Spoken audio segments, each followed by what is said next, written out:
বিজেপিয়ে ধৰ্মৰ নামত বিভেদ নানে সবকা সাথ সবকা বিকাশ আৰু সবকা বিশ্বাস হৈছে বিজেপিৰ মূল মন্ত্ৰ ৰাহুল গান্ধীৰ ন্যায় যাত্ৰা আগন্তুক লোকসভা নিৰ্বাচনত বিজেপিত প্ৰভাৱ নেপেলায় জলেশ্বৰ আউলতলিত ৰেচন কাৰ্ড বিতৰণ অনুষ্ঠানত অংশগ্ৰহণ কৰি এনেদৰে মন্তব্য কৰিলে মন্ত্ৰী অশোক সিংহলে উল্লেখ্য যে জলেশ্বৰ সমষ্টিত মুঠ ১৬,৫৩১ গৰাকী হিতাধিকাৰীয়ে লাভ কৰিছে ৰেচন কাৰ্ড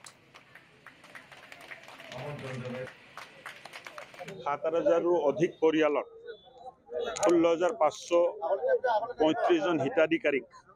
নতুনকৈ ৰাচন কাৰ্ড আগবঢ়াই দিয়া হ'ল আৰু এই সমষ্টিত প্ৰকৃত হিতাধিকাৰী সকলোকে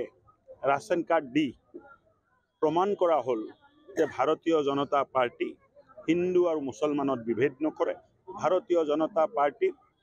মহান নেতা আৰু ভাৰতৰ প্ৰধানমন্ত্ৰী নৰেন্দ্ৰ মোদী ডাঙৰীয়া আমাক যিটো মন্ত্ৰ দিছে সবকা সাথ সবকা বিকাশ এই নীতি মানিহে আমি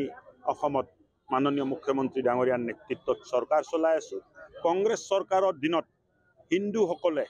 আঁচনিৰ সুবিধা পোৱা নাছিলে কিন্তু ভাৰতীয় জনতা পাৰ্টিৰ শাসনকালত হিন্দু আৰু মুছলমানে সমানে সুবিধা পাই আছে।